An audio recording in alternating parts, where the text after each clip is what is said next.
Hey guys, today we're going to be looking at the Indian Wars. Here's some stuff I want you to know. Alright, so what's going on here is that the United States has decided to start encouraging settlement into the Western territories. And this is happening faster and faster now because there's no longer conflict between the North and the South, thanks to the Civil War. So remember, before the Civil War, the North wanted free states and the South wanted slave states, and neither could decide, so this meant that really nobody got it. However, as soon as the South leaves and forms the Confederacy, the North goes on to pass a bunch of laws to encourage northern settlers to go out and settle the Great Plains. And two of the biggest things that they do is they pass the Homestead Act in 1862, which gives a bunch of land to northern settlers. And basically, if you go out and you set up a house and you start farming the land, you essentially get a big chunk of land, 160 acres, for free. Second is the U.S. government starts to work on the Transcontinental Railroad in 1863. And as this railroad and other railroads are built, it gets easier and easier for settlers and miners and soldiers and everybody to move out and to start exploiting this territory. And one thing that comes out of this is you start to see the removal of Western Native American tribes. And basically this happens because the two groups mistrust each other. Settlers would frequently shoot Indians just because they were afraid of them. And Indians would frequently, or not frequently, but sometimes attack settlers, probably for good reason. The root of this problem, though, was that the U.S. settlers and the Native Americans wanted to use the same land for different purposes. Native Americans wanted to use the Great Plains to hunt buffalo. U.S. settlers wanted to get rid of the buffalo and either raise cattle or farm there. So there's no way that both sides could be happy with one another still around. So because of this conflict, the United States tries to move the Native Americans off of most of the Western land. So basically this is another instance of Indian removal. Now that the United States wants the land, they are going to try and force Native Americans to move off of it. So what the United States does is they send people around to various Native American tribes and talk to their quote-unquote chiefs and get these chiefs to sign treaties. And the idea was that the Indians would move on to certain restricted reservations, and then the U.S. government would give the Native American tribes everything they needed to live a good life. But there were lots of problems with this. First of all, the United States government didn't really understand Native American culture, and they didn't understand that Native American chiefs weren't like the U.S. president. A chief couldn't just tell all of his people to move off of land and to go live on a reservation. Really, it was up to each individual to decide if they accepted this deal or did not accept this deal. And if they didn't, there was nobody who could really tell them they had to go. Also, the reservations are pretty poorly managed, and there's a lot of corruption among the U.S. government officials who run these reservations. And so the Native Americans who move there very frequently don't get what they were promised. And so as a result of this, many Native Americans reject this idea of reservations and instead choose to violently resist the United States rather than give up. And this leads to a series of conflicts all across the West called the Indian Wars. So basically everywhere the United States moves in, they have to fight a war to move Native Americans out. This happens in Texas against the Comanche. This happens in the Southwest, Arizona and New Mexico, against the Apache.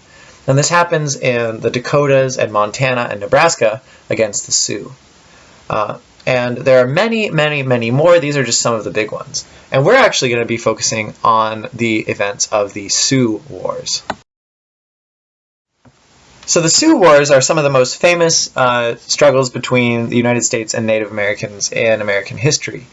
And basically the Sioux were a very powerful group of Native Americans, as you know from the video you watched last night. And they're not ready just to give in to the United States when the United States tries to move them off of their land. And so when the United States starts building a trail through Sioux territory, Sioux warriors show up and massacre 81 of these guys who are working on the trail. That's every single person who's working on the trail. And as a result of this massacre, the United States promises to back off, and they give the Sioux their freedom. And so for the next 10 years, the Sioux are left in peace. However, this peace comes to an end when supposedly gold is discovered in Sioux territory. And because gold is discovered, American citizens start flooding back into Sioux territory, and the Sioux are unhappy about this. So the United States sends in an army group under the command of Colonel George Custer, and he leads a group of about 250 people into Sioux territory to attack and remove the Sioux. But Custer definitely gets in over his head because the Sioux are ready and waiting for him, and they're led by a charismatic leader named Sitting Bull, who you see pictured there. And what happens is they end up fighting a battle near a river called the Little Bighorn, and the Sioux are able to attack Custer when he is not ready and not capable of escaping, and they're able to kill all 264 people that Custer brought in, and Custer himself is also killed. And so as a result of this battle, the United States decides to send in a whole bunch more cavalry to hunt down the Sioux and force them to surrender. And eventually, the Sioux are unable to resist any longer, and they are forced onto government reservations. And this war follows a pretty typical outcome for Indian wars of this time period. And it's basically that the Indians can win short-term victories through clever strategies and surprise attacks and stuff like that. But in the long run, it's really impossible for them to win, because no matter how many soldiers they kill, there will always be more soldiers who come afterwards. They just don't have the numbers and they don't have the resources to really put up a fight against the United States. On top of this, the United States is not afraid to use total war tactics to get the Native Americans to submit. One, and probably the most depressing, is the extermination of the buffalo. So as you know now, there were up to 15 million buffalo in the United States in 1865. But by 1890, there are only 1,000 buffalo left. That means the United States killed 14 million and some buffalo. And they did this primarily just to deprive Native Americans of their source of food. By exterminating the buffalo, they essentially exterminate Native American culture because the natives can't get the food that they're used to or build the materials that they've been building for hundreds of years.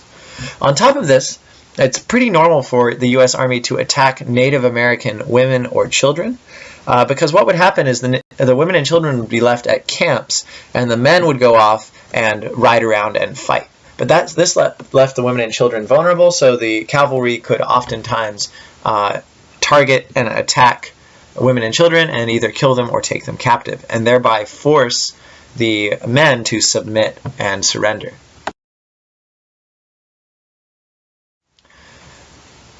So as a result of the Indian Wars, independent Native American culture is essentially wiped out. So almost all Native Americans are forced onto reservations by 1890, and on these reservations they are supported by government handouts. Life is not good here, there's lots of disease and poverty, and on top of this, the U.S. Government purposefully supports cultural change. And what this means is that they try to eliminate traditional Native American cultures and replace them with white European style culture. And so they force the Native Americans to convert to Christianity. Sometimes they won't even give out food on the reservations unless you pretend to convert to Christianity. They also take children from their parents and brainwash them to adopt white customs. They outlaw traditional practices like religious ceremonies and dances and stuff like that. And perhaps most damagingly, well, I don't know, it's hard to say, but another really damaging thing they do is they pass a law called the Dawes Act. And what the Dawes Act does is it eliminates tribal property and instead starts treating Native Americans according to U.S. laws. And what this means is that there's no longer collective ownership of land. Every Native American is given a certain little bit of land which they own privately, sort of like the way farmers were given land out west. But the Indians aren't used to the rules of land ownership or farming or anything like that. And as a result of the Dawes Act, Native Americans lose even more of the land that they were originally given. So by the 1900s, half of the land that was set aside as reservations is lost thanks to the Dawes Act.